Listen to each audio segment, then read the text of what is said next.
ओम श्री गणेशाय नमो। कौन षट्धिकशतमोऽध्याय। सूतुवाच। वामं विद्यार्य निष्कान्त सूतो देव्या पुनः शिशुः सकन्दा च वदने वहे शुक्काच् सूर्धनो रिहा कृतिकामेलनादेव शाखाभिः सविशेषतः शाखाभिधा समाख्याता षट्सु वक्त्रेषु विस्तृता यतस्तो विशाखोऽसौ ख्यातो लोकेषु षण्मुखा सकन्दो विशाख षड्वक्त्र कार्तिकेयक्ष्विशूद्रः चैत्रस्य बहुले पक्षे पञ्चदश्यां महाबलो सम्भूता वर्गसदृशो विशाले शर्कानने चैत्रसये वसते पक्षे पञ्चम्यां पाकशासना बालकाम्भया चकारेकं मत्वा चामरभूतये तस्यामेव तथा षष्ठा यामभिषिक्तो गुहा प्रभु सर्वैरमरसङ्घाते ब्रह्मोन्द्रेपेन्द्रभास्करे गन्मालय शुभे ध्रुपैस्तथा क्रीडनकैरपि छत्रे श्यामर्जालेक्ष भूषणेक्ष विलेपने अभिषिक्तो विधानेन यथावत् षण्मुखा प्रभु सुतामस्मे ददो शक्रो देवसेनेति विश्रुताम् प्रत्यर्थदेवदेवस्य ददो विष्णुस्तदायुधान् यक्षानादशलशानि ददावस्मे धनाधिपा ददो हुताशंस्ततेजो ददो वायुक्ष्वाहनं ददो क्रीडानकं त्विष्ठा कुक्कुटं कामरूपिणम् एवं सुरासतु ते सर्वे परिवारमनुत्तमं दुदुर्मदिच्चेत्तस्कार सकन्दायादित्यवर्चसे जानुभयामवनि स्थित्वा सुरसङ्घास्तमस्तुवन् स्तोत्रेणानेन वर्तम्न षण्मुखं मुख्ययशसुरा देवावृचु। नमो कुमाराय महाप्रभाय संकदाय च संकदितदानवाय नार्वकविद्युद्धयुक्तये नमोऽस्तु ते क्षण्मुखकामरूपिण्डनाभरणाय भद्रे नमो रणे दारुणाय नमोऽस्तु ते तीर्कप्रतिम्भाप्रभाय नमोऽस्तु गुहाय तुभ्यं नमोऽस्तु त्रैलोक्यव्यापहाय नमोऽस्तु ते बालकृपापराय नमो विशालमल्लोचनाय नमो विशाखाय महाव्रताय नमो नमस्तेस्तु मनोहराय नमो नमस्ते सुरनोत्कटाय मयूरज्वलवाहनाय नमो मयूरोज्ज्वलवाहनाय नमोऽस्तु केयूरधराय तुभ्यं नमो धृतोद्रग्रपताकिने नमो नमः प्रभाप्रणताय तेस्तु नमो नमस्ते वरवीर्यशालिने कृपापरो नो भव्यमूर्ते क्रियापरायपतिं च स्तुत्वा विरयमुरेव त्वमराधिपाध्या एवं तदा षड्वदनं तु सेन्द्रमुद्रासुतुश्च गुहस्ततस्तान् निरीक्ष्य नेत्रे रमले सुरेशान् शत्रून् हनिष्यामि गजवरास्ततः। कुमारवाच। कं व कामं प्रयच्छामि देवताब्रूत निर्वृता याद्यप्यसाध्यं हत्यं वो हत्ये हृदये चिन्ततं परम् इत्युक्तास्तु सुरास्तेन प्रोचु प्रणतमौलया सर्व एव महात्मानं गुहं तद्गतमानसा दैत्ययेन्द्रस्तारको नाम सर्वारमर्कुलान्तकृत बलवान् दुर्जयो दृष्टो दुराचारोऽति कोपनातमेव जहीहृत्योरर्थ ईशोऽस्माकं भयापहे एवमुक्तस्तथेत युक्त्वा सर्वार्मर्पदानुगा जगाम जगतामनाथासूत्सतूयमानो मरेश्वरे तार्कस्य वत्याथारये जगत्कण्टकस्य वे तत्तक्ष प्रेष्यामास शक्रो लब्धसमाक्षये द्रुतं दानव सिंहंसय परुषा शर्वादिनं स तु गत्वा ब्रवीद दैत्यं निर्भयो भीमदर्शन दूतवाच शक्रस्तवा महदेवेशो दैत्यकेतो दिवस्पति तारकासुरतच्छुत्वा घटशक्तया यथेच्छया यज्ञदलनात्तपं किलित वशं दानवतव्या तस्यां शास्कस्तेद्य राजा शम्भुवन्नत्रे श्रुत्वैतद् दूतवचनं कोऽप्सरं रक्तलोचना उवाच दूतं दुष्टात्मा नष्टप्राय विभूतिका तारक उवाच ध्वस्तं ते पौरुषं शक्र रणेषु शत्सो मया निस्त्रपत्वान् ते लज्जा विद्यते शक्रदुर्मते एव मुक्ते गते दूते चिन्तयामास दानवानालब्धसंशय शक्रो वक्तुमेवं हि चार्हति जित्तः स शक्रो नाकस्मा जायते संश्रया शयनिपित्तानि च दुष्टानि सोपश्यत दुष्ट्य चेष्टिता पाशुवर्षं सकृपातं गगनादवनीतले भुजनेत्रप्रकम्प च वक्त्रं शोषं मनोभ्रमं स्वकान्तवाक्ताव वक्त्रपद्माना मलानता च वर्यलोकयद्दुष्टाशं प्राणिनो रौद्रांसोपन्यद्दृष्टवेदिना तच्चिन्तय वदितिजो नयश्चिन्तो भवत्क्षणात् यावदगजघटा प्रणतकाररवोत्कटाम् तद्धुरगसंगात क्षुण्णनाभुरेन् नूपिञ्चरां चञ्चलस्यन्दनोदग्र ध्वजराजीविराजितां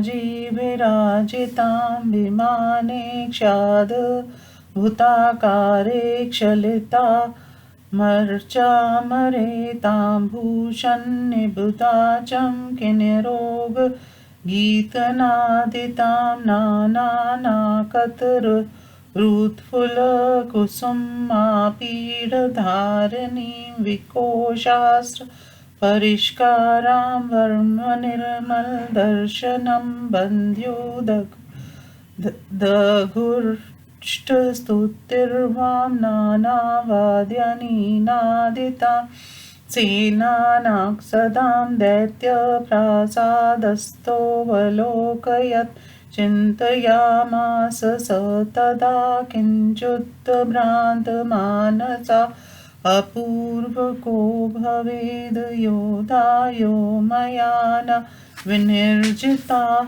ततक्षिन्ताकुलो दैत्या शुश्राव कटुकाक्षरम् सिद्ध्वन्दिभिरुदधुष्टमिद्धं हृदयदारणं मत्कथाज्ञातुलचक्रं दीप्ति दिधीति पिंजर भुजदंड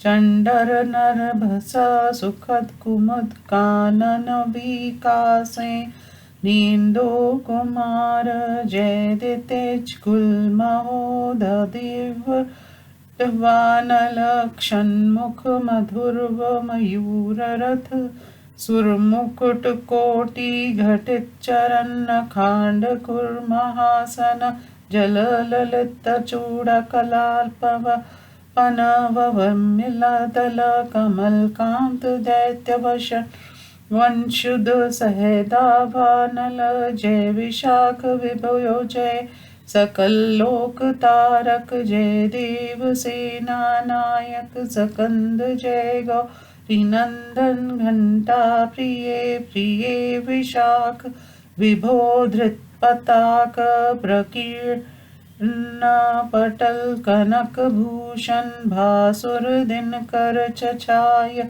जय जनित संभ्रम लीला लूना खिलाराते जय सकल लोक तारक दितिजा सुरवर तारकान तक सकंद जय बाल सप्तवासर जय भुवनाव विलोषित शोक विनाशन। श्रीमत्स्य महापुराणे देवा सुर संग्राम में रणोद्योगो नामे कौन षष्ठधिक शतत्मो अध्याय। हिंदी अनुवाद। सूत जी कहते हैं, ऋषियों पार्वती देवी की बाईं कोख को फाड़कर दूसरा शिशुपुत्र रूप में बाहर निकला। सर्वप्रथम अग्नि के मुख में वीर का शरण होने के कारण वह बालक सुंदर मुख वाला शत्रुओं का विनाशक हुआ। उसके 6 मुख हुए। चूंकि 6 मुखों में विस्तृत शाखा नाम से प्रसिद्ध कृतिकाओं की शाखाओं का विशेष रूप से मेल हुआ था, इसलिए वह बालक लोकों में विशाख नाम से विख्यात हुआ। इस प्रकार वह सकंद, विशाख, षडवक्त्र और कार्तिकेय के नाम से प्रख्यात हुआ। चैत्र मास के कृष्ण पक्ष की 15वीं तिथि अमावस्या को विशाल सरपत के वन में सूर्य के समान तेजस्वी एवं महाबली ये दोनों शिशु उत्पन्न हुए थे। पुनः चैत्र मास के शुक्ल पक्षी की 5वीं तिथि को पाक शासन इंद्र ने देवताओं के लिए कल्याणकारी मानकर दोनों बालकों को सम्मिलित करके एक ही भूत कर दिया।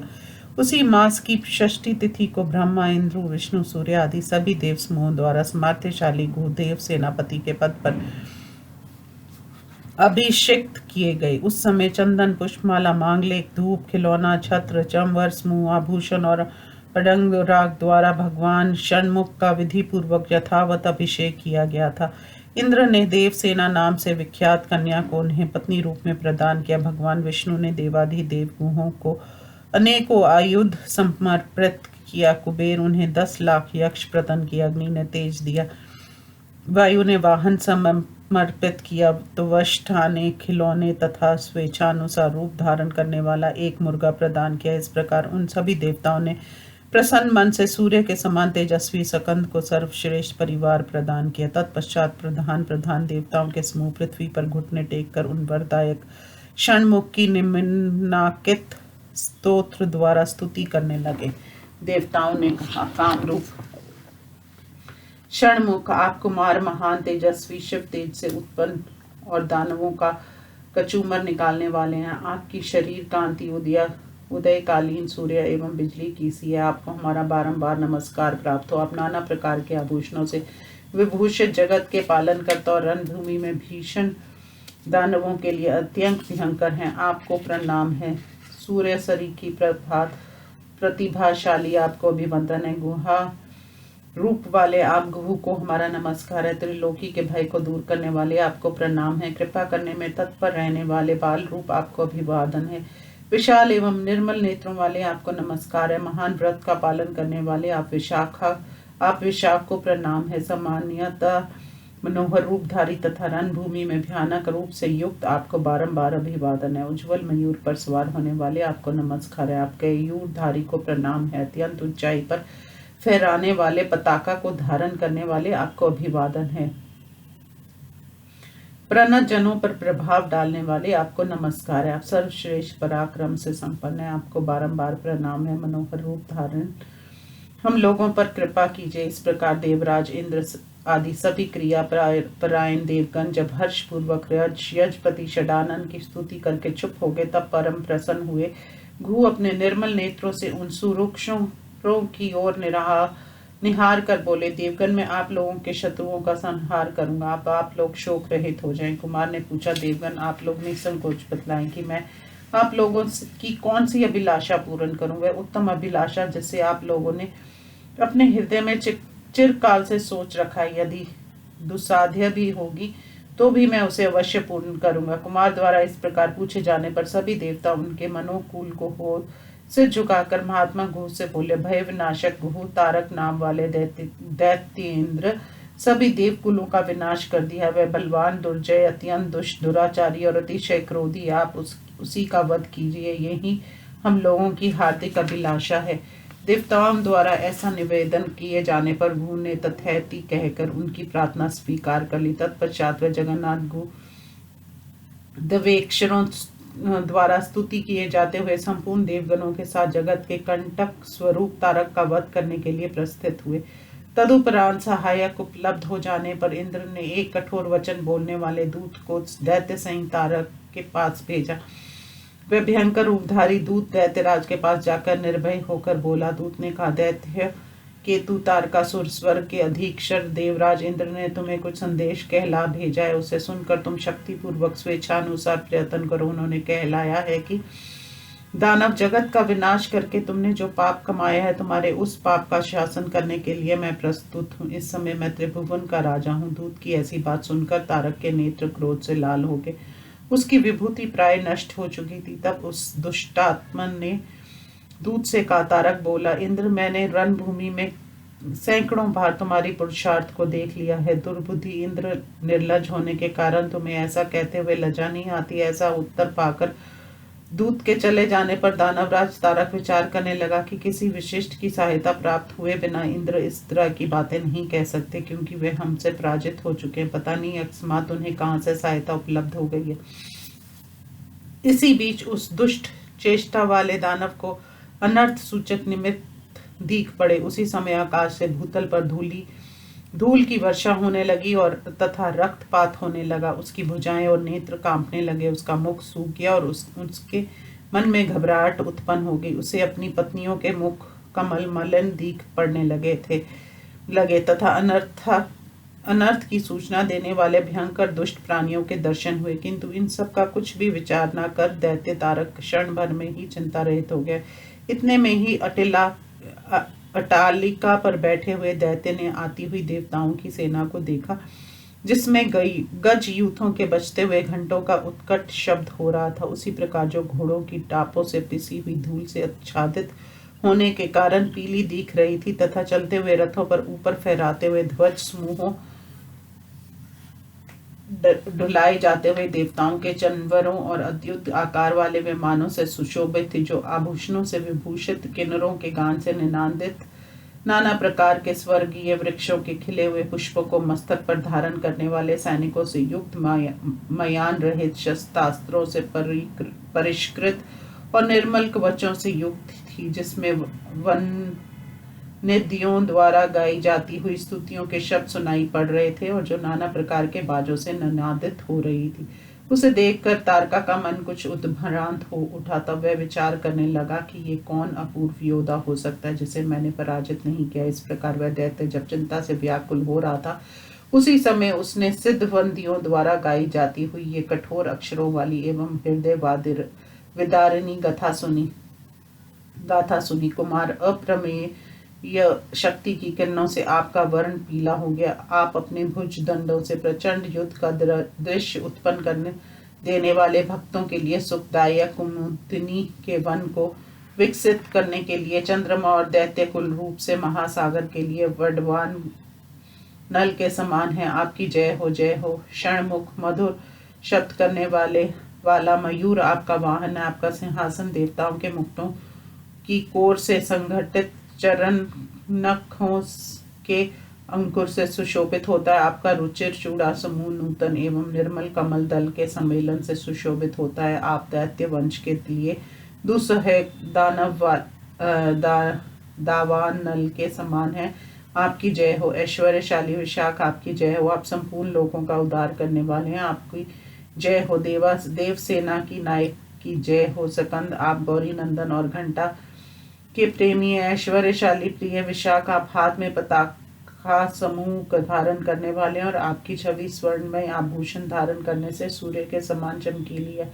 आपकी जय हो। आप भय उत्पन्न करने वाले और लीला पूर्वक संपूर्ण शत्रुओं के विनाश करता है, आपकी जय हो। आप संपूर्ण लोगों के उद्धारक और असुर सुरवर दैत्य तारक के विनाशकारक हैं, आपकी जय हो। सप्त दिवसीय बालक सकंद आप समस्त भुवनों के शोक का विनाश करने वाले हैं, आपकी जय हो जय हो। इस प्रकार श्री मत्स्य महापुराण के देवासुर संग्राम में रणोद्योग नामक 159वां अध्याय संपूर्ण हुआ। ओम नमो शिवाय।